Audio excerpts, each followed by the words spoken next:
안녕하세요. 강선미입니다. 오늘은 공인중개사 기본과정 공시법 네 번째 시간으로 면적 및 경계에 대해서 정리를 하여 보았습니다. 면적의 의의와 단위, 지적공부 중에서 토지대장, 임야대장, 대장 두 개의 대장입니다. 여기에만 등록되어 지적공부, 토지의 대장, 임야대장 여기에 등록된 필지의 수평면상의 넓이, 수평면상의 넓이를 면적이라고 하고 단위는 제곱미터를 씁니다. 경계점 좌표 등록부를 비치하는 지역, 그리고 축척이 600분의 1인 지역, 이 지역은 0.1 단위까지, 그러니까 0.1 제곱미터 단위까지 표시를 하고요.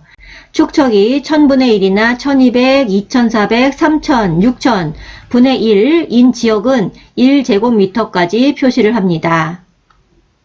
면적 측정의 대상입니다. 다음에는 면적을 측정하여야 된다. 이렇게 되겠죠. 지적 공부를 복구할 때 신규 등록, 등록 전환, 분할, 도시개발 사업, 축척 변경, 그리고 면적 또는 경계를 정정하는 경우 경계 복원 측량 및 지적 현황 측량에 의하여 면적 측정이 수반되는 경우 이렇게 됩니다. 저는 이거는 또 신규 등록, 등록 전환, 분할, 그리고 축척 변경 이게 네 개를 또 이제 묶음으로 외웠고요. 신규 등록, 등록 전환, 분할, 축척 변경 네 개를 외웠고 그다음에 지적 공부를 복구 아니면 면적 또는 경계를 정정 이것도 이제 비슷한 것 같아서 지적 공부 복구, 면적 또는 경계를 정정 이것도 그렇게 해서 외웠고 나머지는 도시개발 사업. 도시개발 사업은 신도시 개발할 때 하는 거니까 뭐 수용하고 사용하고 막 이렇게 하잖아요. 싹 밀어버리고 새로 만드는 그런 거니까 당연히 해야 될 것 같습니다. 그 밖에 경계 복원 측량 및 지적 현황 측량 지금 이 부분은 원래가 여기도 바로 밑에도 또 나옵니다만은 이 두 개는 원칙적으로 면적 측정하지 않습니다. 원칙적으로는 측정하지 않지만 면적 측정이 수반되는 경우에는 면적 측정을 해야 된다. 이렇게 나와 있습니다. 경계 복원 측량 및 지적 현황 측량. 그래서 한마디로 얘기하자면 이거죠. 경계나 면적이 변하면 측량한다. 이렇게 알아두시고 면적 측정의 대상이 아닌 것 이것이 오히려 더 중요해서 이것만 외우면 거꾸로 이거를 찾아내기도 쉽지 않을까 생각이 듭니다. 소재 지번 당연히 면적 측정이 아니죠. 면적이랑 관계없잖아요. 15-2번지 이게 바뀌는 건데 그쵸? 가끔 이런 것도 바뀔 수 있잖아요. 어쨌든 이게 바뀌는 것은 면적 측정 아닐 것이고 지목 전이 답으로 바뀐다, 전이 대로 바뀐다, 이거 면적 측정 아니고, 합병, 어떤 두 개가 이렇게 합쳐지는 거니까 이것도 면적 측정이 아니고, 면적의 증감 없이, 여기서는 증감이 없다는 게 중요하겠죠? 증감 없이 경계의 위치만이 잘못 등록되어 있어서 그 부분을 정정한다. 위치 정정이죠? 이럴 때는 면적 측정 아니겠죠? 경계 복원 측량, 지적 현황 측량 좀 전에 있었습니다. 이것은 새로 경계를 등록하는 것이 아니기 때문에 원칙적으로 면적을 측정하지 아니한다. 이렇게 나와 있습니다. 면적 측정의 방법으로는 두 가지가 있어요. 평판 측량 방법, 경위의 측량 방법 두 가지가 있고 그 방법에 따라서 아마 산출하는 그 면적을 산출하거나 아니면 면적을 측정하는 그 방법이 다른 것 같아요.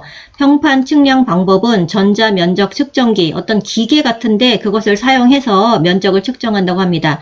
이제 짝을 지어서 요거랑 짝꿍이다 이렇게 각각 짝꿍이라는 것을 외워주시면 될 것 같고 경위의 측량 방법일 때에는 좌표면적 계산법 이건 어떤 계산법인 것 같은데 좌표면적 계산법으로서 면적을 측정한다 이 방법이 되는 거죠. 그래서 이렇게 쌍으로 외워주시고 보정이라는 작업도 있나 봐요. 도각선의 길이에 0.5mm 이상의 신축이 있을 때에는 이를 보정하여야 한다. 이렇게 나와 있으니까 그것도 기억을 해주시고요. 면적의 결정 방법.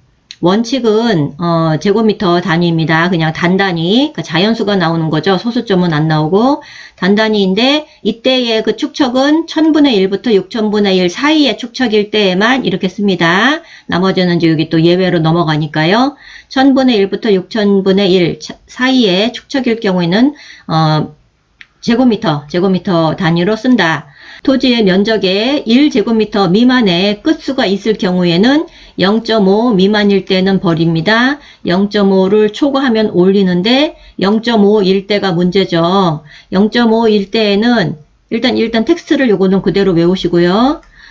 구하려는 끝자리에 숫자가 0 또는 짝수이면 버리고 홀수이면 올린다 그랬습니다. 그러니까 우리가 자연수를 구해야 되는데 427.5다. 54다. 뭐 이런 식으로 우리는 지금 자연수까지만 구할 수 있어요. 427까지만 구하는데 얘를 어떻게 할 거냐 이거잖아요. 우선 0.54라는 것은 0.5를 초과하니까 얘는 올려버려야 되죠. 올려야 되니까 이제 428이 되는데 만약에 뭐 427.48이다. 그러면 이제 0.5가 안 되니까 이거 버려서 427이 되고 여기까지 문제가 없죠. 이제 427.5가 문제죠. 예. 이럴 때에는 여기까지 구할 건데, 그 다음 첫 번째를 말하는 거죠. 0.5. 소수점 이하 첫째 자리. 그 다음 첫 번째가 딱 5다. 딱 5다 그럴 때는 이 글자를 봐서 제일 구하려는 끝자리를 보아서 홀수면 올려줘야 됩니다. 이게 홀수면 올리라고 했기 때문에 올려서 428이 됩니다. 올려서 여기가 홀수면 올려줍니다. 그러면 이제 426.5다.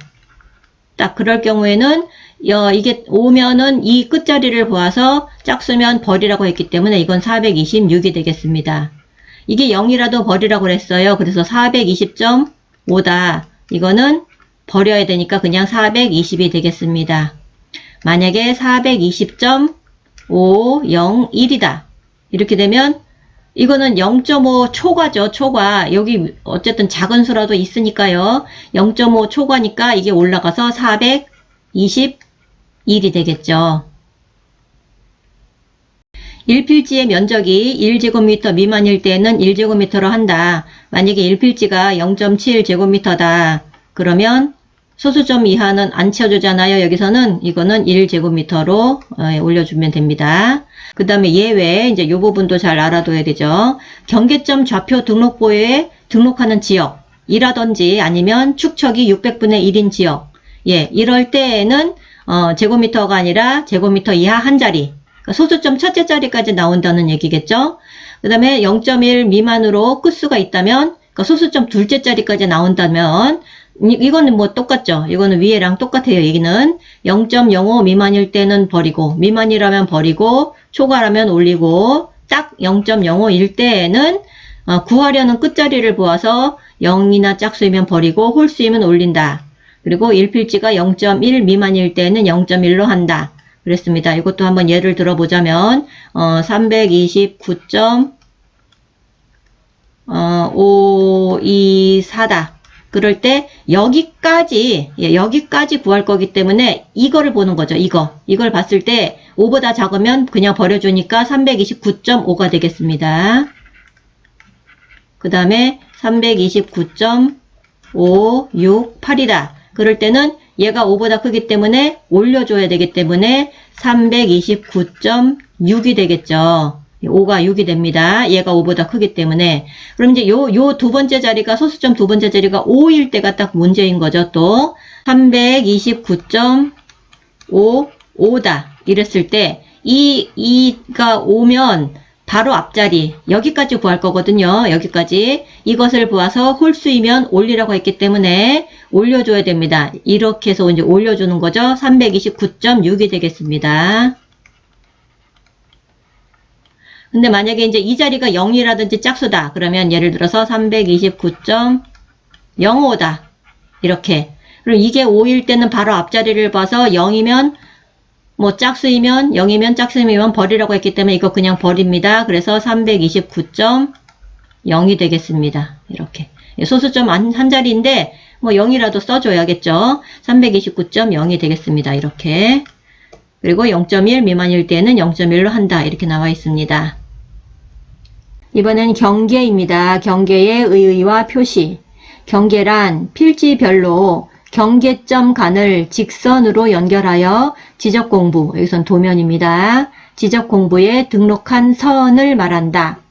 필지별로 경계점 간을 직선으로 연결하여 지적공부 도면에 등록한 선이다. 구별 개념, 지적법상으로는 도면상의 경계고요. 도면상의 경계. 그리고 민법상으로는 지상에 설치된 경계를 말합니다. 담장, 둑, 국어, 울타리 등 여기 나옵니다. 다시 한번 조금 이따 읽어보고, 경계의 기능, 경계라는 것은 경계에 의하여 일필지가 구획되기 때문에 그 기능은 바로 소유권, 하나의 소유권이 미치는 범위, 이게 바로 경계의 기능이 되겠습니다. 하나의 소유권이 미치는 범위가 경계의 기능이고, 지상 경계의 위치 표시, 토지의 지상 경계는 둑, 담장이나 그 밖의 구획 목표가 될 만한 구조물, 아니면 경계점 표지, 이런 것 등으로 구분합니다. 토지의 지상 경계는 둑, 담장이나 그 밖에 구획의 목표가 될 만한 구조물 또는 경계점 표지 등으로 구분합니다. 경계의 결정 기준입니다. 이거는 문제를 많이 봤어요. 그렇지만 뭐 어렵진 않더라고요. 어쨌든 꼭 알아두셔야 되고, 지상 경계를 새로이 결정하고자 할 때 연접되는 토지 간에 높낮이 차이가 없다면 그냥 구조물의 중앙입니다. 구조물의 중앙. 높낮이 차이가 없으면 구조물의 중앙. 만약에 높낮이 차이가 있다면 구조물 등의 하단부입니다. 높낮이 차이가 이런 식으로 있다면 하단부. 여기가 되겠습니다. 구조물의 하단부. 상단부라고 하면 틀리겠죠. 다음에 도로, 국어 등의 토지에 절토된 부분이 있다면 경사면의 상단부입니다. 이렇게 또 절토가 이렇게 돼 있다면 경사면의 상단부입니다. 여기는 지금 도로나 국어라고 보셔야 됩니다. 이거랑 뭐 그림이 비슷한데 어떤 때는 아래이고 어떤 때는 위냐 이렇게 생각할 수도 있지만, 도로, 국어 이런 거로다가 절토된 부분이 있다면 상단부, 이때는 상단부가 되고, 1, 2, 3 여기 불구하고 소유자가 다르다면 소유권에 따라 결정합니다. 그리고 토지가 해면 또는 수면에 접한다면 최대 만조위 또는 최대 만수위, 여기 이제 대가 중요할 것 같아요. 최대 만조위, 최대 만수위가 되는 선이고, 공유수면 매립지의 토지 중에 제방 등을 토지에 편입하려 등록한다. 그럴 경우에는 바깥쪽 어깨입니다. 만약에 이렇게 제방이 있다. 그러면 이쪽에 물이라면 이쪽이 남쪽이고 이쪽이 바깥쪽이 되겠죠. 그래서 여기가 되겠습니다. 바깥쪽 어깨. 자, 다음에 분할에 따른 지상 경계는 분할에 따른 지상 경계는 지상 건축물을 걸리게 결정하여서는 아니 된다. 이게 원래 원칙이죠. 걸리게 결정하여서는 아니 된다. 다만 다음의 경우는 괜찮다. 걸리게 할 수 있다. 이렇습니다. 이 경우는 걸려도 된다. 이게 4가지입니다. 도시개발사업, 공공사업, 도시군 관리 계획선, 그리고 확정 판결. 여기에 따라서는 건축물을 걸리게 결정할 수 있고, 그렇지 않은 경우에 분할에 걸리게 결정하여서는 아니 된다. 이렇게 되어 있습니다. 지상경계점 등록부. 지적소관청은 토지의 이동에 따라 지상경계를 새로 정한 경우에는 지상경계점 등록부를 작성, 관리하여야 합니다. 등록사항은 토지의 소재와 지번, 그리고 공부상의 지목, 실제 토지 이용 지목, 그리고 경계점 좌표. 이것은 경계점 좌표 등록부 시행 지역에 한정합니다. 경계점 좌표. 그리고 경계점 위치 설명도, 경계점 표지의 종류 및 경계점 위치, 경계점에 대한 사진 파일. 지상 경계점 등록부, 이제 경계점이 중요한 것 같아서요. 3개를 묶어서 외우려고 합니다. 이 경계점 좌표는 경계점 좌표 등록부 시행 지역에 한정하니까 어쨌든 이 경계점을 키워드로 해서 경계점 위치 설명도, 경계점 표지의 종류랑 위치, 그리고 경계점에 대한 사진 파일, 이 3개를 묶어버리고 소재 지목, 소재 지번, 그 다음에 지목 2개, 이렇게 해서 그냥 또 대충 익숙하게 해보려고 합니다. 아닌 거 찾아내는 정도는 구별할 수 있게끔 저는 하려고 합니다. 자, 이렇게 해서 공시법 4번째 시간이었습니다. 면적 및 경계에 대해서 영상을 오늘도 여기서 마치도록 하겠습니다. 시청해 주셔서 감사합니다.